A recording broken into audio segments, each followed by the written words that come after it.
At ikaw, Castro, Claire Castro, okay? Unang salvo mo pa lang, palpak ka na. Hangag ka. Hangag, pabidang, abugagang, walang unod ang utok. Bakit walang unod? Eh, baka nang generous ka. Diba? Iniscan ko lang yung vlog, wala kang ginawa, kundi mag-react sa mga vlogs ko, vlogs sa mga Duterte vloggers, at iba pa. Anong ibig sabihin yan? Walang laman yung utak mo. Dahil kumukuha ka lang, okay lang sana kung hindi ka abogado eh. Maintindihan mo, you guys, I love you people, yung mga nagre-react sa mga vlogs natin, and we need it para i-echo ninyo. Pero yung masasabi mong abogadong, pulpul, o pupulpal, o girl lalo eh, abogadong, walang magawa sa buhay, mag-react sa video ni Marlica, at magsipsip, okay? Magsipsip kay adik na bangag, alam mong adik si bangag, ibig sabihin, bilasakang abogada. Kasi ang magaling na abogada, alright? Kasi you're claiming na magaling ka, wala ka dyan sa YouTube. Hindi ka nagpipick up ng mga vlogs namin. Kasi meron kang sariling utak. Meron kang sariling laman ang utak mo. Kasi at laman ng utak mo, labno. You know, labno? Bala na kayo mag-translate. Algae. Okay? In science. Alright. Yan. Fair Ribo, nasagot ko na ang iyong katanungan. Alright. Tirador ng gold si Senior the Junior. Ngayon, itong mga ulol na ito, dyan sa presidential communications, ang unang salbo ng mga hitad ay what? Sila daw ay lalabanan nila ang fake news. Tapos binanggit ang mga vloggers.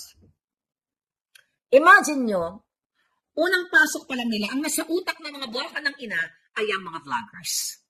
We're very special. Mga DDS vloggers, okay? Ang mga bugok sa Kongreso, sa Senado, ang nilalaman ng utak nila ay mga vloggers like me.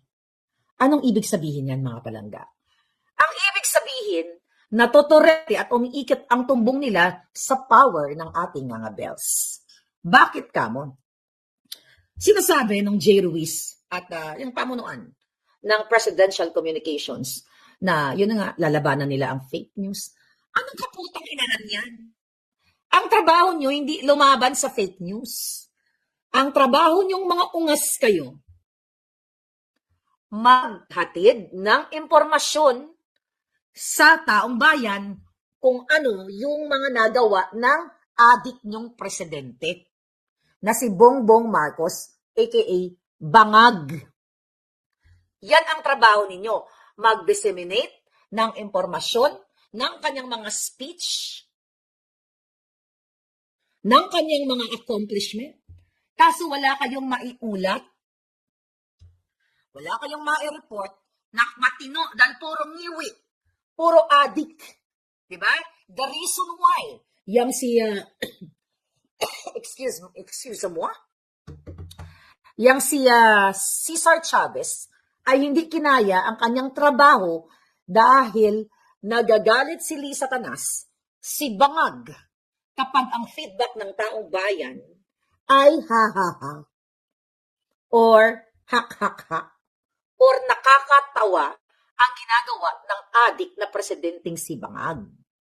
So, ang trabaho ninyo ay magpahatid, okay, ng mga, yun na nga, magbigay ng mga information kung ano ang ginagawa ng inyong presidenteng Adictus Benedictus. Alright? Pero bakit vloggers?